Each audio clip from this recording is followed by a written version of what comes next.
시작할까?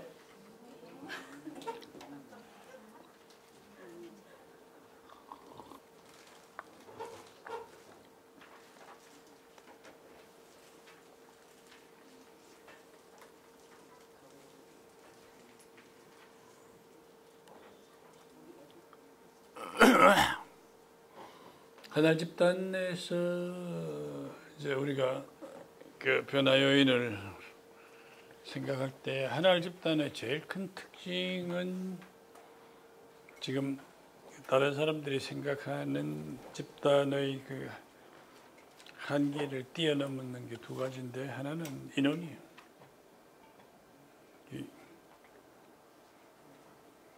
전 세계 집단 전문가들이 책에 뭐라고 써놨느냐 하면은 집단의 가장 이상적인 인원은 7명에서 16명이다. 왜 그런 인원이 나왔을까? 그거는 한 사람이 말하지 않고 자기 감정을 느끼면 그 감정이 전달될 수 있는 범위가 7명에서 16명이라. 그래서 기업체 생산 현장에서 생산 라인에 사람들이 쫙 앉아 있을 때 7명에서 16명 중에 한 명씩만 기분을 잡혀놓으면 그 전체 생산성이 떨어지는 이런 실험들이 많이 했거든. 그래서 말없이 전달되는 범위가, 그러니까 공감될 수 있는 범위가 그렇다. 그래서 7명에서 16명을 제일 이상적으로 봤어. 또 하나는 많은 집단 전문가들이 하는 집단이 우리처럼 훈련 집단이 아니고 상담 집단이거나 치료 집단이거나 이래야 되니까 촉진자가 그 개인을 치료를 해야 되니까 상담을 해야 되고 이렇게 되니까 인원이 그보다 많아지면 감당이 안 되는 거예요. 그럴 때 나는 우리 하나 집단 상담을 만들면서 저 한계를 깨버려야 된다 생각했던 제일 큰 이유가, 우리가 지금 집단을 한다는 거는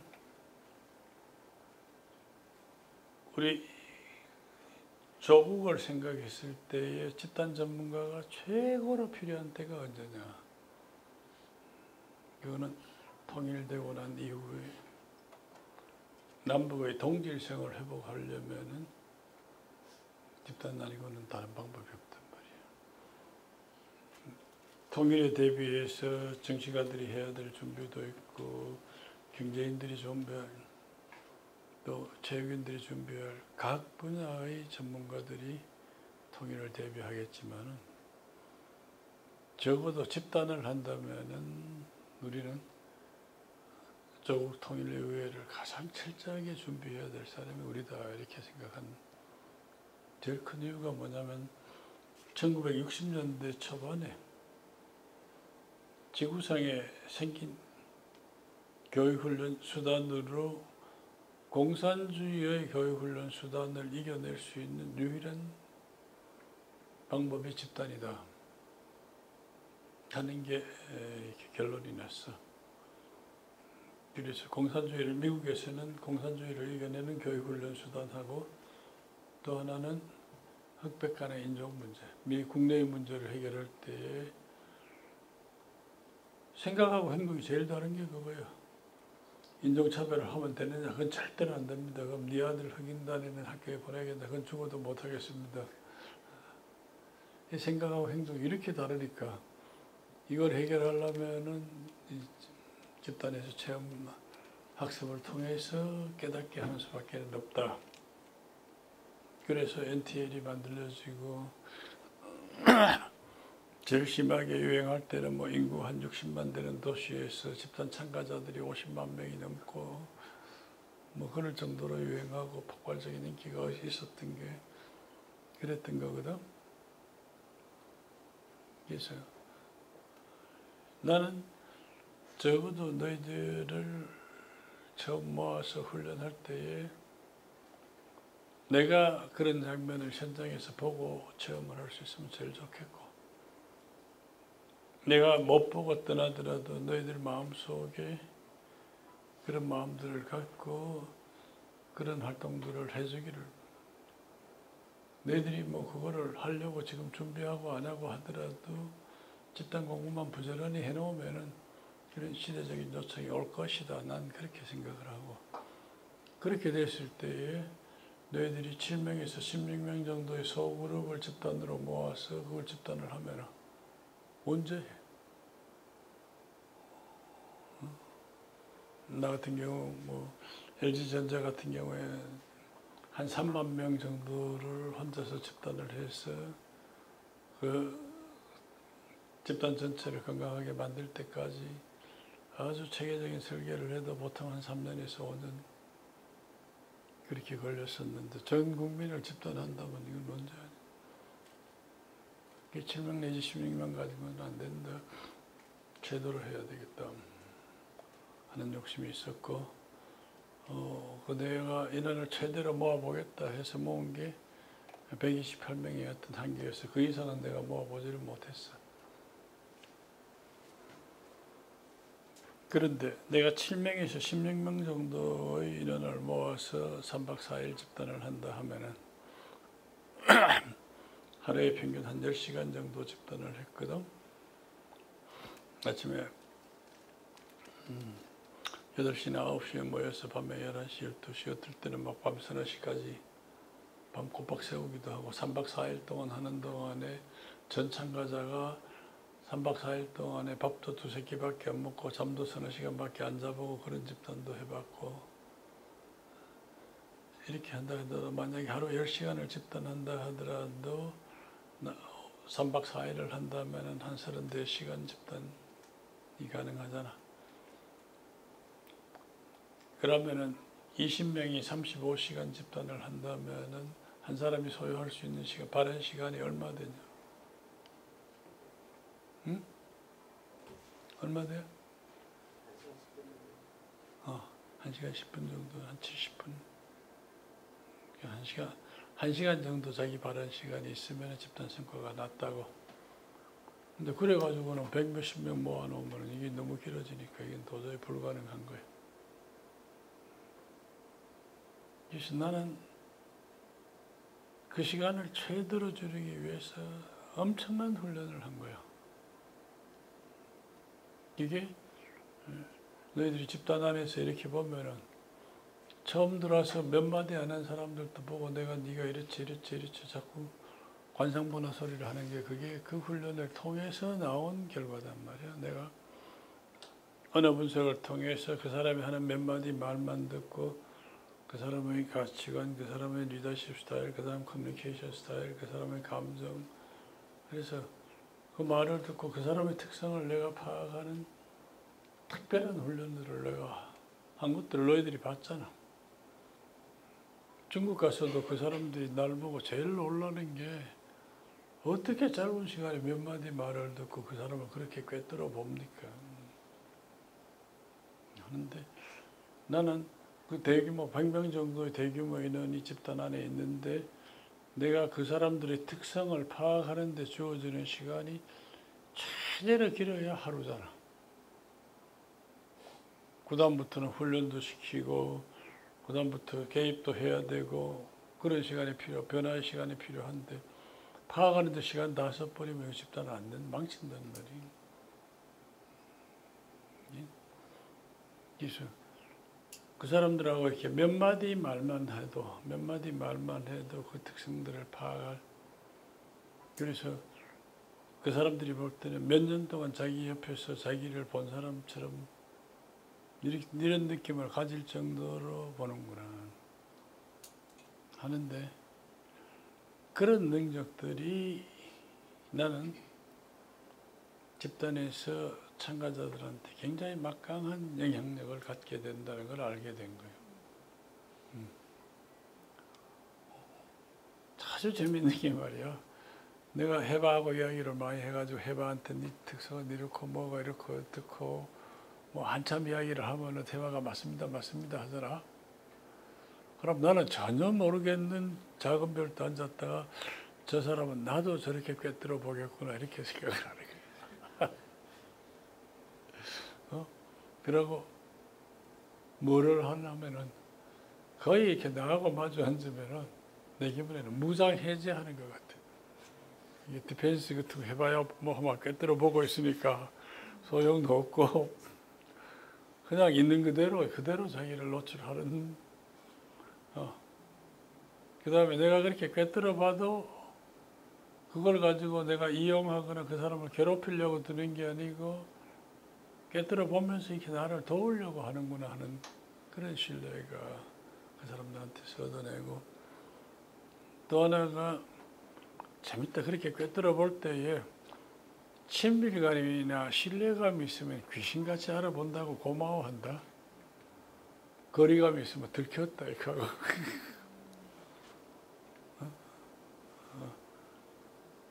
그 훈련들을 통해서 내 목표는 한 사람이 집단에 참가해서 변화될 때 바른 시간이 1시간 10분, 1시간 정도의 바른 시간을 어떻게 하면 최대로 줄이냐. 지금은 내 생각에는 15분에서 한 30분 정도의 바른 시간만 있으면 집단을 시도를 한다. 나는 너희들도 그럴 수 있는 때가 왔으면 좋겠다. 그게 이 하늘 집단에서 변화 요인의 이 촉진자의 역량이 결정적인 역할을 한다고 나는 아직도 그렇게 믿고 있어. 그리고 그게 현재까지 내가 더 길러가면서 줄이는 그 바른 시간을 최대로 축소하고도 변화가 극대화되는 그런 길을 나는 지금도 계속하고 있는 거예요. 그래서 너희들 처음 만날 때 그 바른 시간하고 지금 너희들이 오는 변화의 정도하고 크기가 점점 더 커져가고 있다. 아직은 내가 줄어들고 있지 않구나. 아마 이제 내가 더 이상 더 성장을 못하겠다 이래 되면 그때 가면 난 집단을 끝내지 싶어. 아직도 계속 새로운 도전을 하고 있기 때문에 재미가 있어서 자꾸 하는 거야. 안 그러면 못하지 싶어. 그런 부분이었대. 그 다음 대규모 집단을 해보니까 어떤 기분이 드냐면은 소규모 집단하면 꼭 민물낚시 같아. 민물낚시 그 잡아채는 손맛이 참 기가 막히거든. 근데 대규모 집단 하러 가면은 그게 안 나오잖아. 그런 손맛은 없잖아. 대신에 이제 바다 낚시하는 기분이. 무슨 바다가서 방아를 좀 더 닦아야 되는데 기린 또 저기 뭐야 바하칼리포니아 가서 그 참치 낚아보고 하면은 붕어 낚시 가지고는 상상도 할 수 없는 그런 재미가 또 있거든. 대규모 집단에서 난 그런 기분이에요. 그래서 이 싱싱하고 살아있고 활력이 넘치는 이런 집단이 나는 훨씬 더 이렇게 선호해.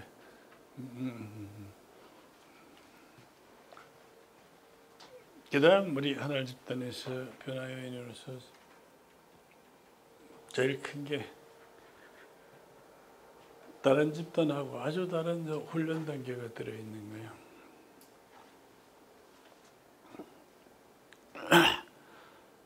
딴 집단에서는 참가자들이 저는 헬핑할 수 있는 역량도 없는 상태에서 커뮤니케이션도 제대로 안 되고 많은 오해나 갈등이 생기는 그 상태에서 자기 문제들을 내놓고 그걸 풀어나간다고 막 뒤엉켜. 물론 그 혼란 단계가 자체도 의미가 있고 그런 혼란 단계를 끊는 것도 많은 학습이 된다는 건 알고 있어. 그러나 그렇게 끝없이 자기 이야기를 하게 뒀다가는 우리 같은 대규모 집단에서는 이거는 부지하세월이라. 그래서 안 된단 말이야. 내가 지금도 작품 드는 예인데 내가 그 제주도에 살 때에 68년도, 69년도 같은데 69년도에 경부고속도로가 완성이 되고 그 뒤인가 하여튼 횟수는 기억이 분명치 않은데 경부고속도로가 완성이 되고 고속버스가 다녔는데 그 제주도에 있던 우리 직원 한 녀석이 집이 청송이라서 부산으로 배 타고 와서 부산서 고속버스를 타고 대구 와서 대구서 내려서 청송 저거 집에 갔다가 이제 제주도에 왔는데 부산에서 대구까지 그때 고속버스 탄 시간이 거기에 2시간 갔다고 하는데 그 2시간 고속버스 탄 거를 설명하는데 이틀이 걸리는 거야. 그러고도 끝이 안 나. 그렇게 자세하게 설명하는 거야. 하여튼 걔한테는 정말 일생일대의 그 대사건이었어. 근데 너가 30년, 40년 살았는데 그걸 이야기하려면 몇십 년이 걸리겠네. 그래서 대규모 집단을 하는 이런 단계에서는 나는 훈련 단계를 반드시 거쳐야 된다. 저거를 안 거치고는 안 된다. 그런데 저 훈련 단계에서 내가 훈련하는 목표는 어느 선까지겠어?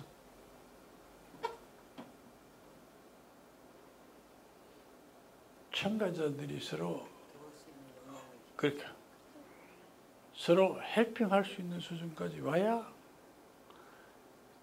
참가자 중에 누가 발언을 했을 때에 많은 참가자들이 그 사람을 도울 수 있는 역량이 생겼을 때 돼야 성숙 단계로 넘어가지 바로 넘어가지 않는다. 물론 어떤 사람이 발언해도 모든 사람이 다 도울 수 있는 상태가 되면 가장 베스트 오브 더 베스트겠지만 가능하겠나 그게? 아니다 이거지. 주 촉진자로 들어간 나도 참가자들이 발언했을 때에 반드시 도울 수 있다는 보장이 없다. 도우려고 애쓸 뿐이고 도움이 됐으면 좋겠다는 소망을 간직하고 있지만은 결과적으로 내가 반드시 도왔다 생각이 안 난다. 또 하나가 집단의 그 프로세스를 봐가면은 어떨 때는 정말로 도움이 안 되는 행동을 하거든. 그런데 그걸 보고 도움을 받는 사람이 있단 말이야. 어떤 경우에는 정말로 저라면 안 되겠습니다 하고 배우는 것도 있단 말이야. 그렇잖아. 그래서 집단에서 어떤 게 도움이 되고 어떤 게 도움이 안 되긴다는 거는 해보기 전에는 몰라. 그 다음에 정말로 저라면 안 되겠습니다 하는 소리를 하는 사람도 매번 그래 되는 경우가 아니거든. 그때 그 순간에 그 사람을 보고 그런 도움을 받았지 매번 그렇게 하면 다 도움 받는다 이것도 없어. 정형화된 도움의 모델이 없는 거예요. 그러나 내가 생각할 때에 상담 전문가로서 상담자가 내담자를 도울 때의 그 스킬, 그 기본, 그거는 돼야 된다. 그게 되고 난 다음에 문제를 끊어게 하자. 문제를 먼저 내놓는 게 아니고 문제를 도울 수 있는 역량을 먼저 훈련하고 난 다음에 문제를 내놓는 단계로 넘어간다. 오케이? 오늘 이야기하고 싶은 거는 훈련 단계에서 여러분들이 촉진자로 들어갔을 때 참가자들한테 도대체 뭘 훈련할 거냐, 뭘 훈련시킬 것이냐 하는 그 기준이 분명하게 있어야 되잖아. 그거 없이 한다면은 이론적인 근거 없이 자기 경험으로 이런 거 도움이 된다고 하는 거는 그건 개인적인 경험이기 때문에 자기 경험하고 맞는 범주가 맞는 전체 참가자의 한 10%에서 15% 정도에는 도움이 될지 몰라도 대부분의 참가자들한테 도움이 안 되는 경우가 많다. 전문적인 지식으로 한다는 것은 가능하면 거의 많은 참가자들의 도움을 줄 수 있는 그런 역량이다. 이런 관점으로 보게 되는 거예요.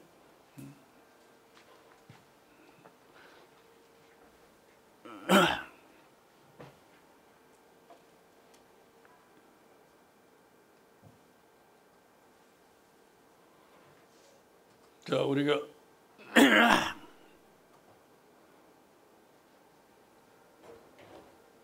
집단에서 촉진자가 훈련할 때 제일 중요한 게 지급력이다. 참가자들이 지급력 이야기하고 있느냐. 네. 지급력이를 하려면은 이성으로 지급력에 갈 수 있나? 못 간다. 왜 못 가냐? 그러니까 이성은 직선적인 시간 개념 속에 있거든. 그래서 과거는 지나가 버렸지. 미래는 닥쳐오지 않았지. 현재는 손에 잡히지 않지. 그 이성으로는 영원히 지급력에 못 간다. 근데 감성은 우리가 느끼는 시간은 시간과 공간을 벗어나버려. 원적인 시간관에서 살거든. 직선적인 시간관이 아니고. 그렇잖아? 그러면은 그때가 지금이요, 지금이 그때가 되어버리는 거예요. 감성은 시공을 초월한다. 그래서 감성적인 시간은 참가자들이 계속 어디에 초점 놓고 지금 여기에 초점을 놓게 하는 거예요. 그 다음 참가자들이 감정적으로 몰입하고 있느냐 이성적으로 참여하고 있느냐 이것도 참 지금 고마워해야 될 게 서양의 과학자들인가?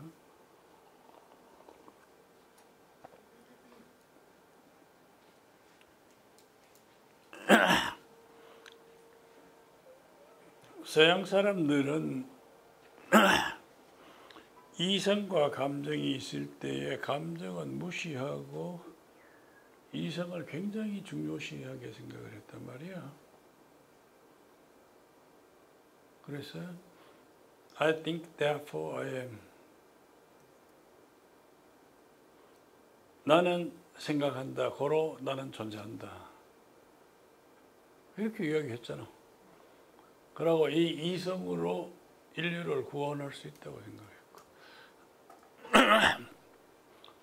그래, 그 사람들 개념으로는 이 감정을 중요시하게 살아가는 우리 동양 사람들은 아주 부족한 사람이거나 뭔가 모자라는 사람이었어. 그렇게 세월이 흘렀단 말이야. 그런데 그렇게 이성에서 의지해서 살다가 보니까 이성으로 해결 안 되는 게 수도 없이 많이 나오는 거예요.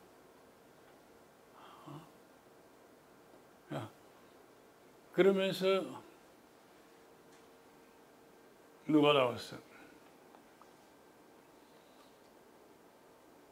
프로이드가 나오는 거야. 프로이드가 나오면서 인간에게는 이성이 중요한 게 아니다. 그보다도 엄청나게 큰 무의식의 세계가 인간 속에, 마음 속에 내재되어 있고 그 무의식의 작용은 거의가 다 감정적인 거다. 그래서 당신이 아무리 이성을 반듯하게 가지고 있다 하더라도 이거는 기둥이고 감정은 그 밑에 있는 주춧돌이다. 아무리 반듯한 이성을 가지고 있다 하더라도 감정이 조금만 흔들리면 그 기둥은 무너진다. 그래서 이성에 의지해서 살아갈 게 못 된다고 이야기한 게 프로이드야. 프로이드가 정신분석학이라는 그 엉터리 이론을 만들고도 그렇게 답답한 이론을 만들고도 확고부동한 그 자리를 아직까지도 유지하고 있는 제일 큰 이유가 바로 이성을 부정하고 무의식의 존재나 그 실제에 대해서 증거를 했기 때문에 이 사람 이론의 위치는 흔들리지가 않는 거예요. 그러니 지금 우리가 집단에서도 제일 중요한 게 여러분들이 한 상담에서 제일 중요하게 생각하는 건 지금 참가자들이 지금 여기 이야기를 하고 있느냐 또 저 사람이 감정적인 이야기를 하고 있느냐. 근데 감정적인 이야기를 하려면 생각을 안 하고 감정적인 이야기만 한다 착각하는 사람이 있는데 생각 안 하고 감정이 느껴지나? 감정은 반드시 뭐가 있어? 선행된 생각이 있거든.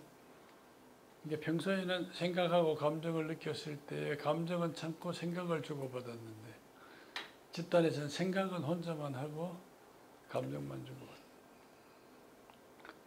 그래서 참가자들이 자기 감정만 주고받기로 훈련하는 것은 굉장히 중요한 가장 기본이에요. 지금 근데 그 감정을 언제 지금 여기에서 너와 나에 대한 감정, 그때 거기에서 그와 대한 감정은 가능하면은 촉진자가 잘라야 돼. 너희들 뭐 체험해봤잖아 그. 뭐 할 말이 있는 것 같아? 없어? 어? 못 알아들었어. 끝나고 지금 해봐. 지금 해봐. 어? 관련이 조금 벗어나는 주제. 해봐. 적극적으로 내담자가 되기 위해서. 어? 내담자가 잘 되기 위해서인가요? 내담자가 잘 되기 위해서는 지금 여기에서 초점 맞추고 감정만 충실하게 표현하면 최고로 잘 돼. 거기에 적극적인 태도까지 붙었다면 그게 최고. 그러니까 촉진자로 앉아서 지금 참가자 전체에서 생각을 이야기하는 사람이 몇 %고 감정 단어만 쓰는 사람이 몇 %고 감정 단어만 쓰는 사람을 어떻게 내가 자꾸 확장시켜 나갈 것이냐. 이게 훈련 단계에서 생각해야 될 제일 중요한 일이다.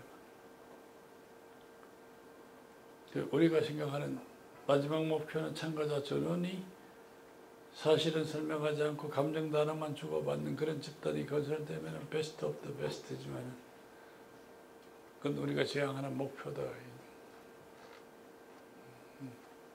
그게 최대한 가까이 가는 거. 참가자들한테 사실 설명을 하나도 못하게 하고 감정 단어만 주고받게 하면은 어떻게 잘 될까? 집단이 잘 될까? 어떻게 될까?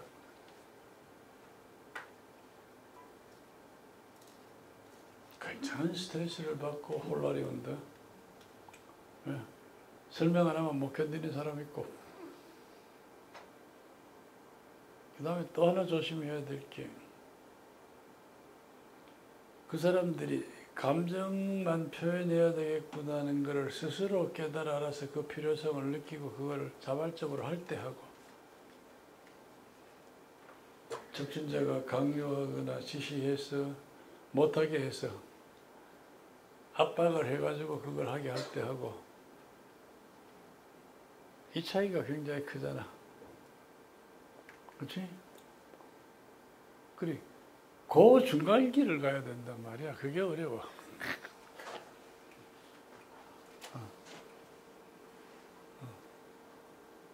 참 중량이라는 길에서 어렵구나.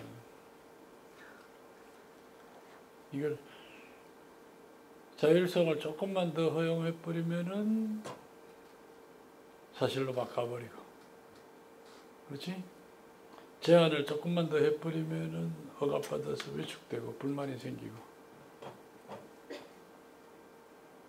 이 촉진한다는 게는 자발적으로 그 사람들이 그걸 할 수 있도록 하는 게. 그런데 초기 단계에는 촉진자를 도와줄 사람이 없잖아. 그래 촉진자가 계속 지시자의 역할이거나 비판자의 역할이거나 판단자의 역할이거나 억압자의 역할을 해야 된단 말이야.